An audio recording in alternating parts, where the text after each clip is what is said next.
We remain steadfast in our commitment in delivering local news that matters, stories that inspire, enriching the lives of Filipinos in the Philippines and across the globe. This is your GMA Regional TV. Buong puso para sa Pilipino. Mga balita nga tututukan, subong sa One Western Visayas.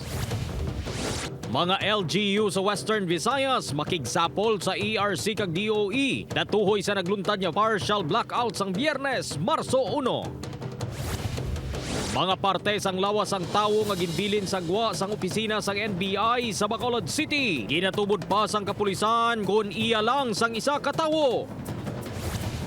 Anom ka dam sa Iloilo yara sa critical low water level. Suno sa National Irrigation Administration 6. Kag pagsaulog sang 51st Iloilo Guimaras Parao Regatta Festival. Nangin madinalagon, mga bisita kag turista, ginkalangkagan ang madinuagon nga mga paraw.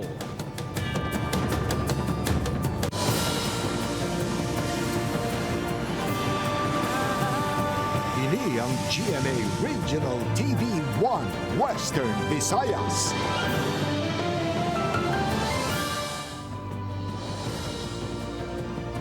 Mayong hapon, ini ang One Western Visayas, masaligan sa saran sang kamatuuran kag wala sang ginadampigan. Ako si Gertrude Charlatan, live sa GMA Iloilo Station. Magadulong sa inyo sang pinakadako kag komprehensibo nga mga balita sa Kabisayan na katungdan. Ako si Aileen Pedreso, live diri sa GMA Bacolod Station.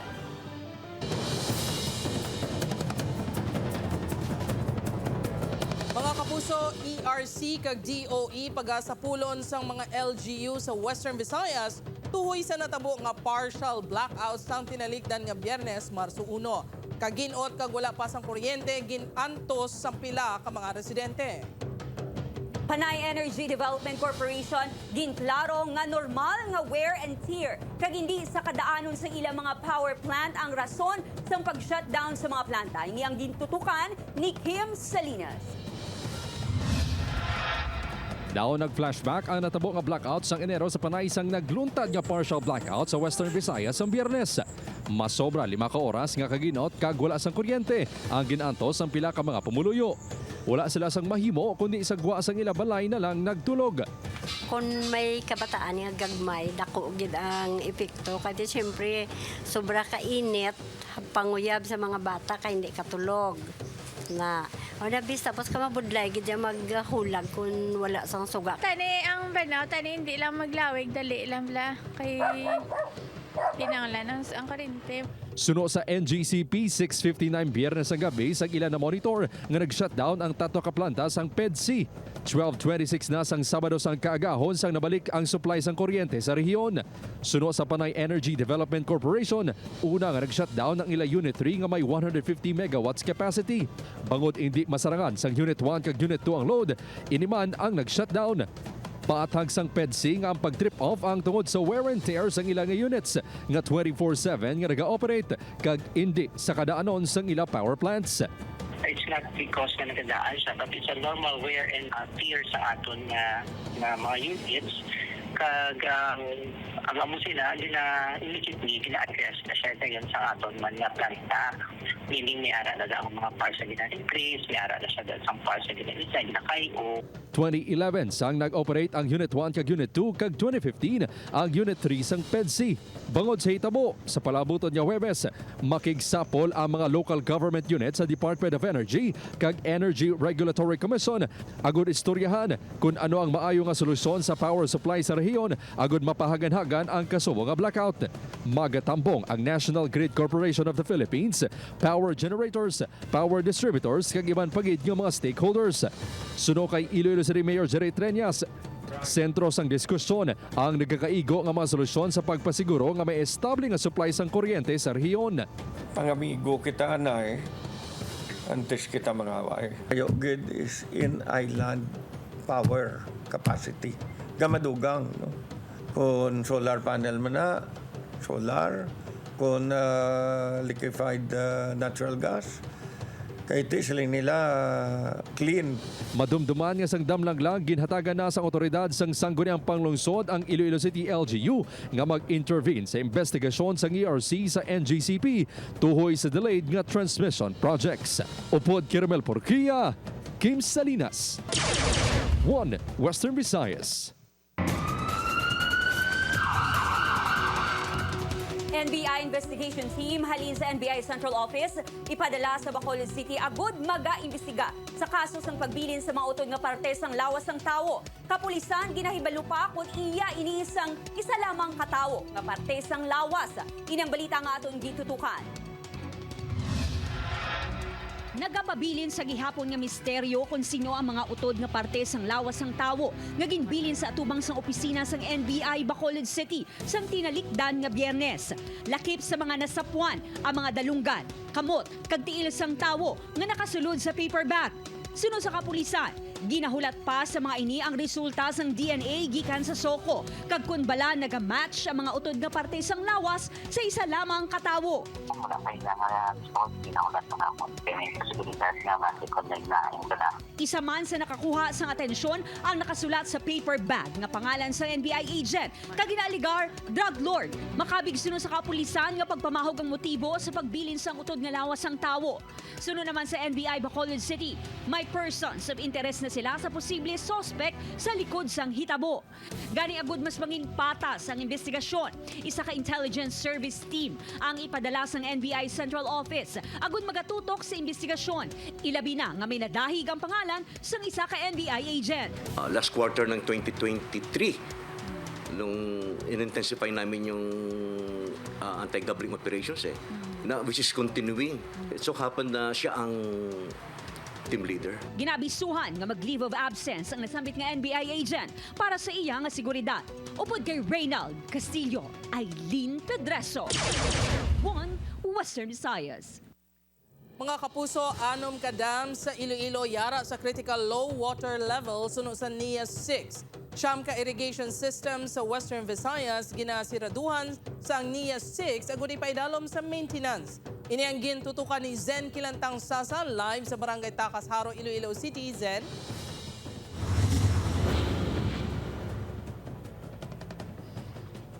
Temporaryo nga ginsiraduhan sang NIAS 6 ang irrigation systems agud matinluan kag ma-repair ang irrigation canal bilang pagpanghanda sa cropping season. Nagpatuma na sang annual closure ang National Irrigation Administration Region 6 sa siyam ka irrigation system sa Western Visayas sa sulod sang 2 ka bulan halin sang Marso 1. Iniagod hatagan ligwa ang maintenance activities sa irigasyon kag mga suba bilang preparasyon sa pag-umpisa naman sang pagtanom sang humay sa bulan sang Mayo. Isang Aganan River Irrigation System dam diri sa Barangay Igtambo, San Miguel, Iloilo ang temporaryo nga gin-shutdown kasunod sang annual closure sa mga irigasyon. Kag subong talalupang don nga hindi na bastante ang tubig. Ang aton nga intake gates dira sa may dams naton is ginasiradahan na siya para ang tubig halin sa may suba kag sa dam hindi magsulod pa kadto sa aton nga irrigation canal. Yara sa 1 meter above the riverbed ang water level diri sa Aganan RIS Dam o kunyara na ini sa critical low water level. Sa datos sang NIAS 6 as of March 4, 6 ka dam sa probinsya sang Iloilo ang critically low ang tubig. 15 ka dam sa rehiyon ang ginamonitor sa ahensya.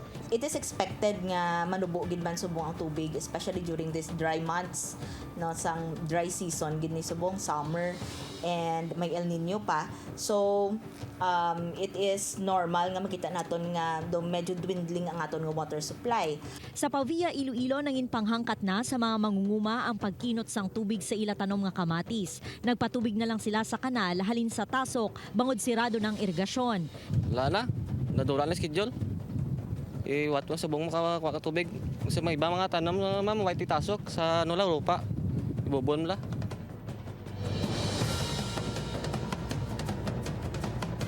Sunod sa NIAS 6 sa 2 ka bulan nga closure pagatipunon ang tubig agod sa pagbukas ang intake gates sang mga dam may bastante nga tubig para sa first cropping. Sa subong wala naman sang reported damages sa mga dam. Jert? Madamong nga salamat sa update, Kapuso Zen Kilantang Sasa. Integrated Bar of the Philippines Negros Chapter ginakwestiyon ang pagpatuman sang towing and clamping ordinance sa Bacolod City. Inang balita nga aton gitutukan.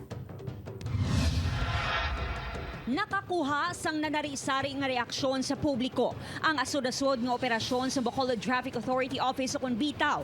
Umpisa nga ginpatuman ng towing kag clamping operation sa mga dalanon sa siyudad sa Bacolod. Wala sang ginapili pati mga salakyan sa gobyerno. Kung nagabayular ang driver, ginapang tikitan. Pati salakyan sang abogado nga nakapark sa kilid sang Hall of Justice ang wala man nakasalbar sa pagpang-clamp sang bitaw.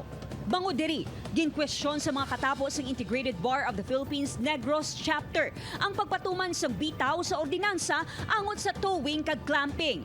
Suno sa IBP, base sa City Ordinance 0917818, dapat may signages sa isa ka lugar nga ginakabig nga tow-away zones.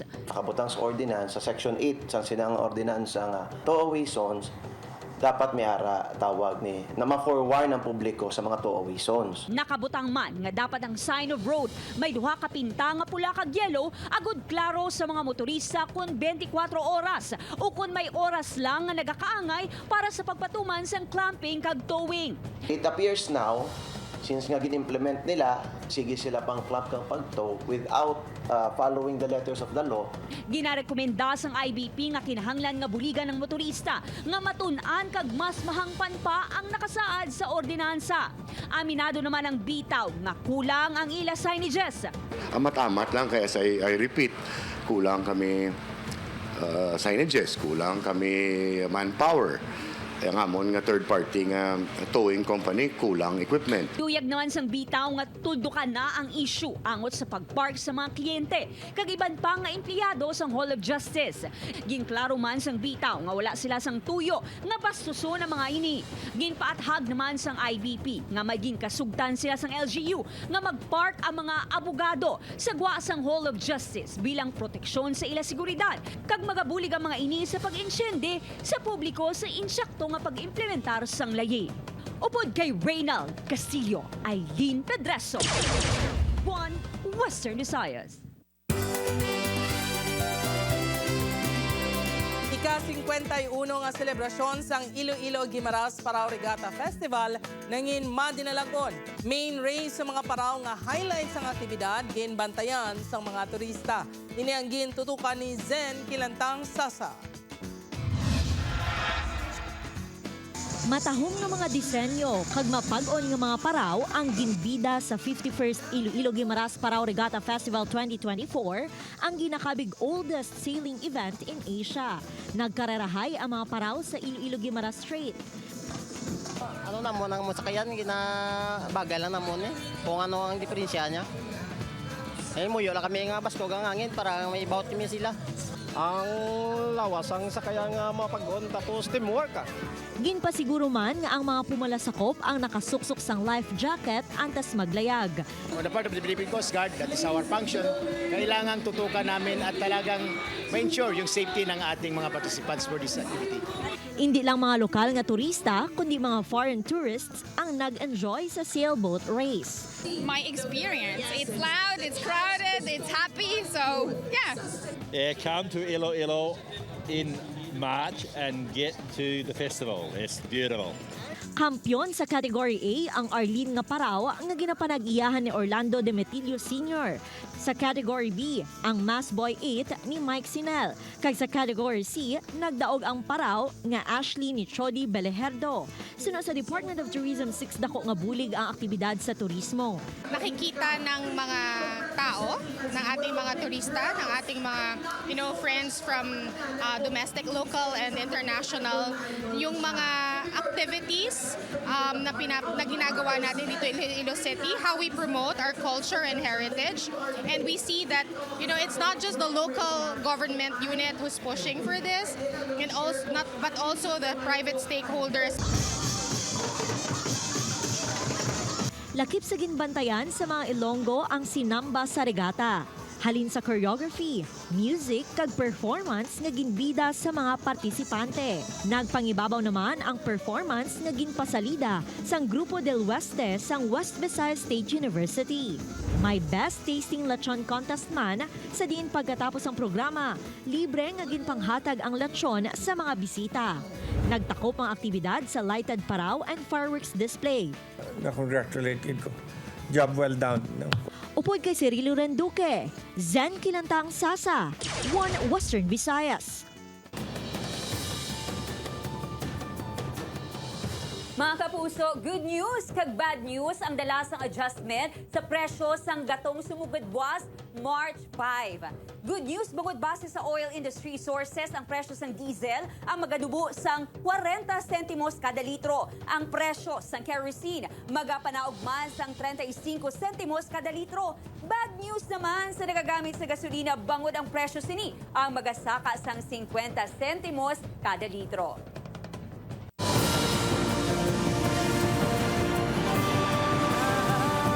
Ini ang GMA Regional TV 1 Western Visayas. 24 ka barangay sa Iloilo City yara sa medium kag high risk sa tig-ilinid suno sa Iloilo City DRRMO. Si DRRMO nakabaton sang report nga may pagnubo na sa tubig sa mga bubon sa syudad. Ini ang gintutukan ni Kim Salinas. Apisar bastante pang supply sang tubig sa ilabubon sa Barangay Bulilao, Mandurriao, nagapangaman na ang pila ka mga residente sa nagapadayon niya tig-ilinit. Kabalaka, giti kay importante tubig ida sa tao. Panglaba ko na napangugas para pinggan, kisa na paligo ko na para tipid man eh. Padayon naman ang monitoring sang Iloilo City Disaster Risk Reduction and Management Office sa supply kag level sang tubig sa syudad. Suno sa CDRMO, 24 ka mga barangay ang ila ginatutukan nga yara sa high risk kag medium risk subong nga tig-ilinit. Ini ang base sa Climate and Disaster Risk Assessment sang syudad. Siyam tanan ka barangay ang gin-classify nga high risk. 15 naman ka mga barangay ang medium risk. Ini nga mga barangay ang basihan sang CDRMO sa pagpatuman sa state of calamity kung 15% sa populasyon na ang apektado. Suno kay CDRMO Head Donna Magno, una nga ginalantaw ang mga bubon nga amo ang unang apektado. Suno pa sa iya, nakabaton sila sang report sang pagnubo na sang level sang tubig sa mga bubon sa pila ka mga barangay. Usually ang ara sa mga coastal nagabatsyag na no ang mga shallow wells naton you need 15 liters of water per day. So ginapeg naton sa amo sina nga standards nga kung may access sila sa tubig sa mga bubon, pila na lang makuha nila no kag kung kaya pa ba matustusan ang 15 liters per head per day. Apisar sini, gin-report sang tuwa ka dalagko nga water supplier sa syudad nga yara pa sa normal ang supply sang ilang nga tubig. According sa ila, 95 meters above sea level, okay pa ina siya but the moment manaog na siya 94, 93, nasa critical na ina siya. Hindi naman magpangduwa-duwa si Iloilo City Mayor Jared Treñas nga magdeklara sang state of calamity pananglitan nga yara na sa critical level ang tubig sa syudad. Will result to limited water supply then. Why kita mo obra will have to declare a state of calamity. Padayon ang panawagan sa alkalde sa mga pumunuyo nga magkinot sa paggamit sang tubig. Sa karon, yara sa dry spell ang naeksperyensyahan sang Iloilo nga magalawig pa tubtob sa bulan sang Mayo base sa assessment sang Pag-asa. Upod Kiramel Forquia, Kim Salinas, One Western Visayas. Sa Bacolod City, 3 kabalay ang nasunog. Samtang 1 kabalay, ginlamon sa kalayo sa isla sang Boracay. Ining gitutukan ni Zen Kilantang Sasa. Makita sa video nga ini ang pag-ibwal sang kalayo gikan sa nasunog nga balay sa sitio Sinagpa, Barangay Balabag sa isla sang Boracay. Sa investigasyon sang Bureau of Fire Protection, naghalin ang sunog sa ikaduha nga panalgan sang balay. Maswerte nga wala na naglapta ang kalayo. Naglabot sa 216,000 pesos ang balor sang halik nga ginbilin sang sunog. Ginahibalo pa sang BFP ang gintunaan sang sunog. Yung initial findings namin, ma'am, nasa according sa mga witnesses at mga nakakita po, nagsimula din po yung sunog sa pangalawang talapag po. Yung cause po talaga ng fire, yun pa po yung iniimbestigahan namin as of now.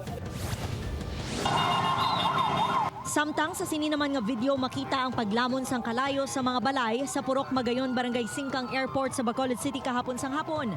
3 ka balay ang gintupok sang kalayo. Sunod sa Bacolod City BFP, himo sa light materials ang nasambit nga mga balay, rason sa madasig nga paglaptas sang kalayo. Linya sang kuryente ang ginatudlo ginhalinan sang kalayo. Maswerte naman nga wala sang may napilasan sa sunog. Upod kay Cirilo Renduque, Zen Kilantang Sasa, One Western Visayas. Sa iban pang balita, mga PWD-ID sa Iloilo City nga wala sang security label, hindi na mabaton sa mga establishmento sugod sa Marso 1. Samtang pila ka mga PWD sa Bacolod City ginareklamo ang hindi pagbaton sang iladaan nga card sa mga establishmento.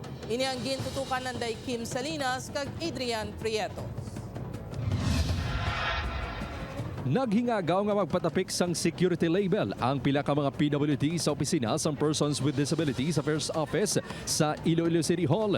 Inibangod sang Biyernes, Marso 1, hindi na pagbatunon sa mga establishmento sa syudad ang mga PWID nga gin-issue sang LGU nga wala sang security label. Bot siningon, hindi na makabaton sang 20% discount. Ko lang giningagaw ko lang kay dula iya benepisyo kundi ko pingagawon. Importante kay kidamo man may mabulig ya kung magbakal ka kundi nga may mainos sa bulong ko. Ang lihok ang santo sa Executive Order number 157 sa alkalde matapos ang reports nga may nagahimo sa mga peke nga PWD-ID. Naglabot na sa kapin 5,000 ka mga PWD-ID ang natipikan sang security label nga malayo pa sa 15,000 nga target sang opisina. Sunod sa PDAW, padayon ang ilang pagbaton sa mga PWD-ID agod stikiran o kon butangan sang security label. So it doesn't mean hindi na namun pakdakdan after February 29. Until February 29 lang batunon ma-enjoy ang discount, ang privileges with or without the security label. Sa 2014 pa na-diagnose nga may ginasuprer nga mental stress, si Elias Jenny. Sa sulod sa isa kadekada, makapila na siya kabeses nagpa-renew sa niya PWD-ID. Apang sang damlag lang, ginkakibot sini nga ang ID nga ma-expire pa sa 2025 ang wala na ginabaton sa grocery store kundi siya nagapangumpra. Ang insidente ang natabo sang ginparicol ni Bacolod City Mayor Albi Benitez sa mas over 12,000 ka PWD cards agud matumod ang peke sa lehitimo. Sinya mamindi na nakagipapanawag na nga memo sa amon halin sa city sa babaw nga ang tanan nga PWD-ID hindi na pagbatunon bilang matagaan discount. Iko pa ngayo ako bidal di bingi mo nga nga letter. Sinya wala man verbal ang ginambas ko ati amo nang lain sinyo kana ginareklamo sini ang diskriminasyon bangod masami ginadudahan man kaangay sini nga PWD nga wala sang pisikal nga kasablagan. Si Josephine naman, ginkakibot, nga nakakas ang ilang benepisyo bilang PWD sa priority lane. Si Josephine kagambata sini ang mga ginasuprer nga balatian sa Corazon. May transaksyon kung tani niya sa ahensya ng gobyerno. Santo sa patakaran, hindi na kinahanglan sang online appointment para magproseso ang makaangay nila nga PWD. Nagpasalig naman ang Bacolod City LGU nga tutugan ang mga reklamo bangod. Una nagpasalig nga wala may mapektuhan nga benepisyaryo sa ginahimo nga transition sa bagong ID. Hindi man talaga sila nga mauntap bason or hindi na maghatag ang mga establishment ang consideration. Sa katapusan sa Marso ang deadline nga makompleto nga mabayluhan kag ma-validate ang PWD card sa syudad. Opo, Kiril Casillo, Adrian Prietos, Kim Salinas, One Western Visayas. Mga kapuso, may mga bakanteng posisyon sa GMA Network nga nagahulat sa inyo. Sa mga interesado, magpadala ng application letter kag resume sa careers.gmanetwork.com.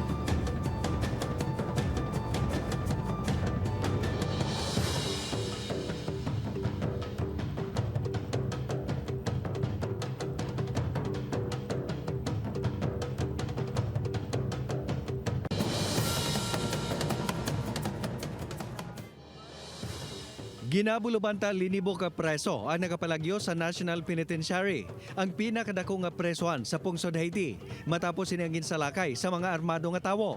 Ang presoan ang ginhimo para lang sa 700 ka mga preso, apang sa February 2023, ini may kapin 3,600 ka mga inmates. Suno sa otoridad, 99 ka preso ang nagpabilin sa ilang mga salda sa kahangawa nga maipit sa crossfire. 3 naman ang napatay samtang tuyo nga magpalagyo. Ang kinagamo sa Haiti ang tugas ang pagdeklarar sang isa ka gang leader sang tuyo sini nga kakson sa pwesto si Prime Minister Ariel Henry. Liwat nga ginpanawagan ni Pope Francis ang pagpaluntad sang ceasefire sa Gaza kag Israel. Iya man ginahingyo ang paghilway sa mga hostage sang Hamas kag ang hilway man nga akses sa mga humanitarian aid. Ginagnaman sa Santo Papa ang tanan nga magbuylog sa pagpauntat sa kinagamo. Samtang ginapaabot nga magatubangay ang mga delegasyon sang Israel kag Hamas sa Cairo, Egypt para talakayon ang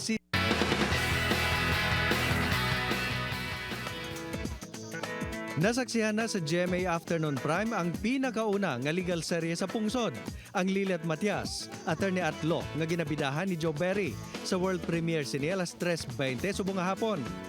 Ang istorya sang Lilet Matias, attorney at law, ang nagalibot sa pagpakigbato ni Attorney Lilet para sa mga tawo nga wala sang ikasarang, samtang nagapakigbato man sa mga isyo sa ipagkatawo. Pila sa kaupdanan sini nga cast, sanday Cheryl Cruz, Rita Avila, Bobby Andros kag Jason Abalos. Nagtaliwan na ang veteran actress nga si Jacqueline Jose kahapon, March 3. Katapusan nga nakitaan sa kapuso viewer si Jacqueline sa series nga Bolera sang 2022, kung sa diin nakaupod sini si Kylie Padilla. Si Jacqueline ang ginakabig isa sa pinakamaayo nga mga aktres sa industriya. Siya ang 11 nga Pilipina nga nagdaog bilang Best Actress sa Cannes Film Festival. Pila ka cast sang Lolong ang magapatigayon sang mini reunion sa Black Rider. Suno sa bida nga si Ruro Madrid, mangin cast sang programa ang Santuanay nangin kabahin sang Lolong, nga sanday Paulo Paraiso, DJ Dorano, Leandro Baldemor, Gerald Madrid, kag Lander Vera Perez. Samtang ano naman ayhan ang matabo kay Elias Guerrero nga ginadala ni Ruro sa komprontasyon sini batok sa pinuno sang Golden Scorpion Boys nga si Calvin Magallanes. Ang papel nga ginadala ni John Lucas. Bantayan sa Black Rider pagkatapos ang 24 oras sa GMA Prime.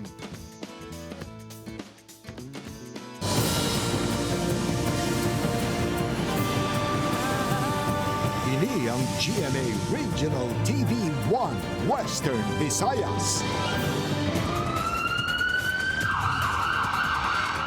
Balik presuhan ang duha ka ginakabig high-value individuals matapos nadakpan sa drug buy-bust operation sa Regional Police Drug Enforcement Unit 6 sa Muelle Luni Street, Barangay Legazpi, Dilarama, Iloilo City proper, Sabado sang kaagahon. Ginabanta 315 gramos sang suspected shabu ang nakuha sa mag-live-in partner nga nagabalor sa masobra 2 million pesos. Ginkilala ang mga nadakpan kanay alias Tisoy, 38 anyos, kag alias Jackie, 48 anyos, nga lunsay residente sang Iloilo City proper kag lunsay man nakaagi preso, may kaangtanan sa illegal nga droga. Sunod sa kapulisan, ang duha ang distributor sa illegal nga droga hindi lang sa syudad kundi may mga parokyano man sa probinsya. Preso na karon sa Iloilo City Police Station 1 ang duha kag napasakaan na sang kaso nga paglapas sa Comprehensive Dangerous Drugs Act of 2002.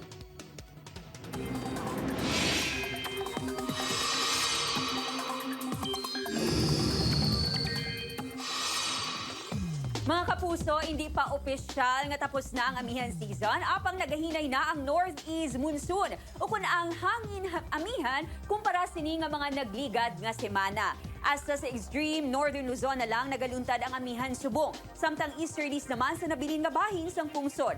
Base sa datos ng Metro Weather, manubo ang tsansa ng ulan sa Western Visayas, magluwas sa pila ka bahin sang Aklan. Manami naman ang tiyempo sa iban pa nga bahin sang pungsod, magluwas lang kung may localized thunderstorms nga posible magtugas ang mabaskog nga ulan. Samtang naglabot sa 39 degrees Celsius ang maximum heat index nga nabatsyagan subong adlaw diri sa Western Visayas. Mga kapuso, ginakondenar sa New People's Army ang ilang ginatawag wala nagakaangay kag hindi kinahanglanon nga kusog batok sa revolusyonaryo nga puwersa sa engkwentro nga nagluntad sa tunga sa mga rebelde kag tropa sang gobyerno sa San Joaquin, Iloilo sang nagligad nga semana. Sa statement nga ginpagwa sa Jose Percival Estocada Command sa NPA Central Panay, ginpanginwala sa grupo nga may engkwentro nga nagluntad kag ang natabo amo lang ang pagpanghulog sang bomba sang air assets sang militar sa mga target nga rebelde. Bilang sabat, ginpanindugan naman sang 3rd Infantry Division Public Affairs Office nga wala sang airstrike nga ginpatigayon kundi artillery fires lang ang ginhimo. Kag ini ang santo sa mga konsiderasyon kag parameters lakip na ang distansya sa mga komunidad kag palangabuhian. Una na nga ginpahayag sang militar nga ilan na monitor ang aktibidad sa mga rebelde gani nagluntad ang engkwentro.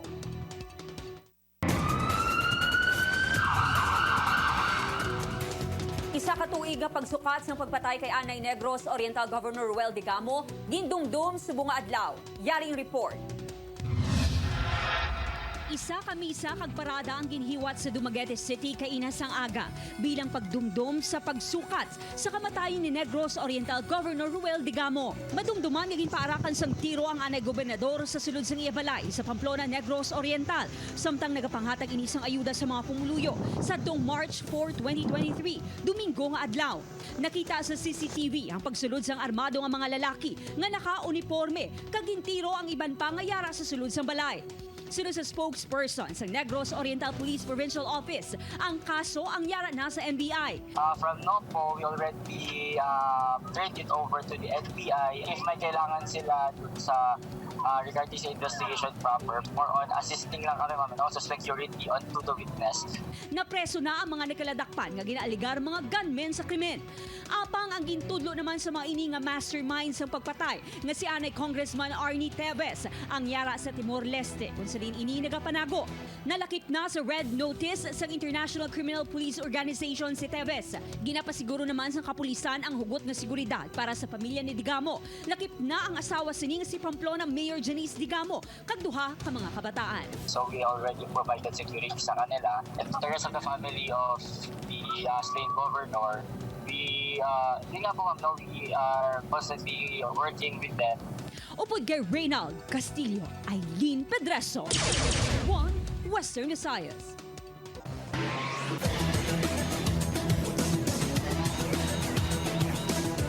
Kompleto na ang Final Four ng NCAA Season 99 Juniors Basketball Tournament. Ini ang ginabugusan sa Perpetual Junior Altas, Letran Squires, San Sebastian Staglets, kag Mapua Red Robins. Nakuha naman sa Perpetual kag Letran ang twice-to-beat advantage sa playoffs. Put silingon, kinahanglan lang sa mga ini ang isa kadaog batok sa ilang mangin kasumpong para makalabot sa final. Ang ilan naman maging kasumpong ang dapat magdaog sa duha ka beses para makalabot man sa finals.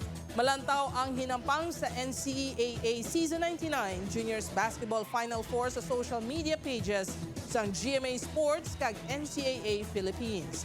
Ang Game 1 sa finals ang ipatigayon naman sa March 16 kag live nga malantaw sa GTV. Puso, ano kung singgit ni nanay? Singgit guro ni nanay. Naman? Eh, siyempre nanay mo. Dapat pati yun mo. Hindi kaya pwede pagsundon, tagi pusoon mo? Do subong guro, budlay guro. Kay mga bayo, tubang do manuginto. Singgit sa tagi pusoon, ano kung singgit ni nanay? Singgit ni nanay. Naman? Kay kasi way nakupulian nga balay lang.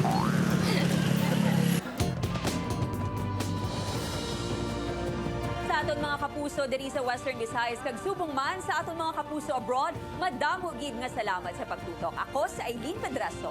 Kapuso, mag-isa kita kag hibaloon ng mga balita tungod Local News Matters. Ako si Jethro Charlatan, ini ang 1 Western Visayas, bugos nga puwersa para sa mas dako nga misyon kag mas masangkad nga pagserbisyo sa pungsod.